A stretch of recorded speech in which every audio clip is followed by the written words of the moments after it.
The start of this race. Now they're running around 172, 173 as far as speeds. But wait till, as Michael said, wait till we get later on in the night and this track continues to cool. Oh, get trouble. And up and into the wall at 63. It's Justin Jennings bringing out our first caution as he slides down the racetrack. A narrow escape for the 7 of Brian Eichler. Looked like Justin cut a tire. I believe it was the left rear. I saw the tread come off that tire. That's usually an indication that it was going low. He was running the 20. Catch Kyle Busch. How are we going to do that? Let's work on it. Speaking of getting going. See the left rear? Yeah, it's already down. It's low. Ooh, John West Townley narrowly gets by. Watch Brian Eichler here. Comes along in the 7 truck. Wow, look how close that was. Wow. Looked like Eichler was thinking that that 63 was going to go down low. And he just went up there and almost drove right into him. Great save. Close call for a few drivers there that were able to get by before Justin Jennings 63 slid back down the track. There you see the carcass of the left rear come off. Thing looks like it picked up speed when it turned sideways and backed up into the outside wall. I guarantee you Justin thought it did. Pit road's still closed right now. It'll remain closed for another lap. Boy, that's a close call there for Eichler, like you said, and he crashed hard last week, so missing that wreck and not tearing up another truck is good. And of his fastest lap of the race. And it's also just about as fast as Kyle Busch has run all throughout this race. So second and third, turning it up a little bit. Oh, trouble off turn 2. And around goes to 28. That's Ryan Ellis. That's all the way down into 3. And that brings the caution out. Bob. We're wrecked. Just like if you can drive it back to the garage, get it fired up and drive it back, but you're done. You're going to have to drive it back to the garage. It'll be 48 when they get to the start finish line. Let's see if we can see what happens. Wow. Came down and got him. Is that Jake Crum in the 82 truck? They had an issue earlier. Two of them spun, bringing out a caution earlier, and maybe that was wasn't happy about it. A little retaliation there or something. That was pretty obvious there. Very deliberate. That's just taking a guy out. That's at 165 or 70 miles an hour on exit of the corner. Not really. Joe Nemechek, your race leader. But now it's Kyle Busch that gets by him on the outside, and Kyle Busch back in front of the field.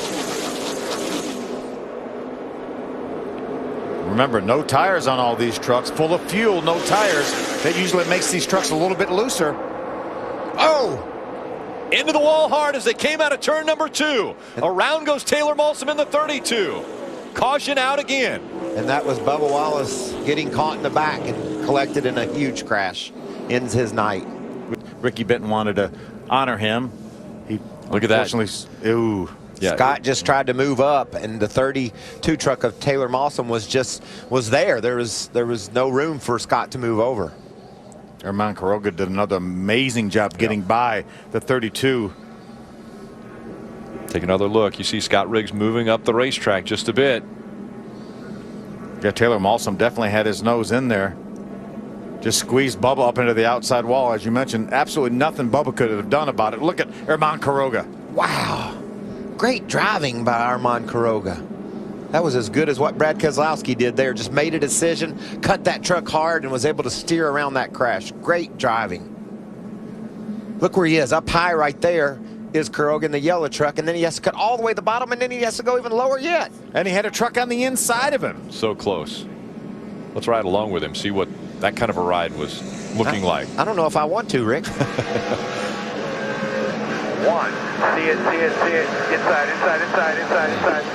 Yeah, that was the 21 of Joey Coulter on his inside. You could hear him gas it up too, Phil, once he got to the bottom. He knew he needed to get on by. Tires early in the race, and now he's trying to go around Sauter for the 3rd spot. How about Thorsport right now running 2nd, 3rd, and 4th, but John West Townley is going to get in the middle of it. 3 wide. John West Townley, a little contact, and into the grass goes the 29 of Blaney. 7 of Brian Eichler also involved. Contact took Ryan Blaney down into the grass. He flew up in the air and into the outside wall he went. Yeah, Brian Eichler came along with absolutely nowhere to go. Right squeeze and see if we can see what happens. You can see Blaney to the bottom. Maybe John West doesn't know he's down there, tries to get in behind Jeb Burton, and bam, runs Blaney into the grass and takes That's Brian Eichler with him. That's reminiscent of Dale Dale Jr. Earnhardt Jr. at Texas earlier exactly this year, where he just nosed in that grass, shot him up the racetrack. Yeah, I think you're absolutely right. John West was just going to follow that 13 truck. Had no idea that the 29 of Ryan Blaney was there. And look at that truck jump up in the air. Yeah. Wow. That's incredible. Again, look at Brian Eichler coming along with absolutely nowhere to go. Ryan Blaney's just along for the ride at this point and squeezes Brian Eichler up into the outside wall hard. 7th caution of the night. Once again, keep your eye on the 5, John West Townley. As he's following that 13, they go through the quad oval and the 13 goes down, so the 5 tries to follow. Yeah, Ryan had his right front fender all the way up to the door of that 5 truck of John West Townley. I just think the spotter didn't alert John West that somebody was there, and John West didn't catch it out of the corner of his eye. A bad angle too. Ryan hit that wall with some bad angle. Let's ride along with Austin Dillon and watch the carnage. Look at that. The dirt. Yeah, look at the dirt on the camera, and he was 100 yards behind him. There's Ben Kennedy. Ben does a nice job avoiding this. Still clear. Go low. Go low. Coming back down. Coming back down. He had to get in between those 2 trucks as they came off the outside wall. Work. Nice work is right. Wow. That's 2 weeks in a row for Ryan Blaney and Brian Eichler. And big crashes. Yeah. 4 or 5 of them catch another caution. They could really be part of this story as we race to the checker. Well, Johnny Sauter got a little bump in the back from who got a trouble. And around goes the 30 of Hornaday. Hornaday into the outside wall. Mason Mingus also involved in this. As well as the 82. Jake Crum. Jake Crum. He had a truck all the way up in his windshield. Yeah, let's see what happened. There's Hornaday on the outside of the 30 truck. It's going by the 31 to Ben Kennedy. Drives down to the corner. It looks like just tried to go to the bottom and just didn't quite have the 31 cleared of Ben Kennedy. These guys came along with nowhere to go. Had no idea there was a truck going to slide up in front of them.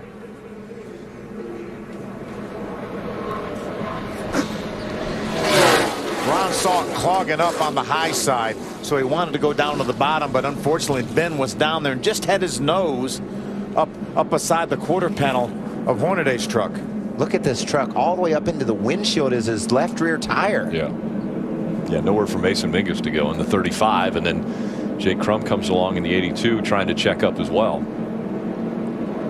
There's the contact, the initial contact, almost before they got down to the corner.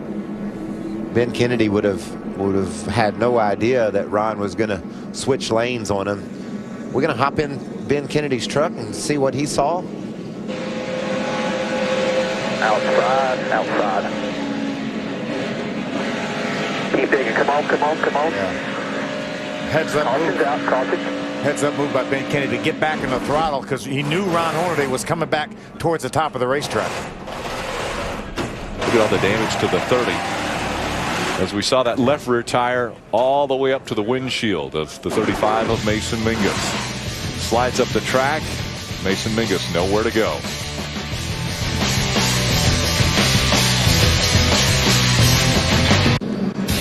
Welcome back. The moon very bright here over Charlotte Motor Speedway. We continue on with North Carolina Education Lottery 200. Kind of freaky looking, isn't it? Crazy things have happened under the moonlight. Take a look at this. The 30 of Ron Hornaday comes down on the 31 and then right back up the track collecting Mason Mingus and Jake Crum. Yeah, the outside line was getting bogged down a little bit, and Hornaday said, I got to get out of this outside line. I got to get down to the inside line. You see the 20 Austin Dillon, the 5, John West Townley 77, Herman Quiroga, but unfortunately Ben Kennedy was there. Ben hadn't even got out of the throttle yet when he got clipped by the 30 of Ron Hornaday. And there was no way Ben could have reacted to that. He was going wide open down the straightaway. I'm sure he was shocked by what happened. Yeah, this is what Ben Kennedy and the team had to say on their radio. It wasn't even close to being clear. No, not even close.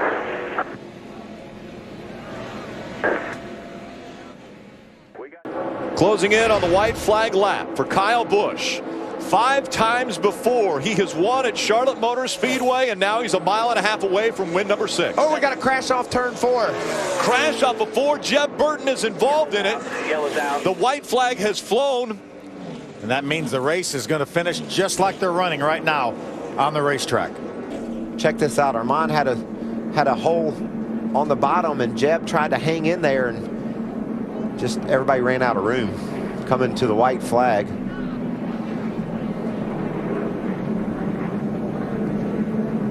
You see the radiator fly out from under that 13 truck.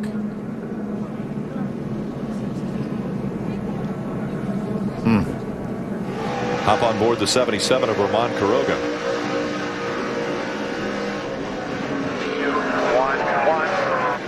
We heard the 77 get out of the throttle, so it might not have been a situation where Jeb drove it up in there. Maybe the 77 of Quiroga got out of the throttle a little bit, and Jeb wasn't expecting that. What great camera views there. You see all the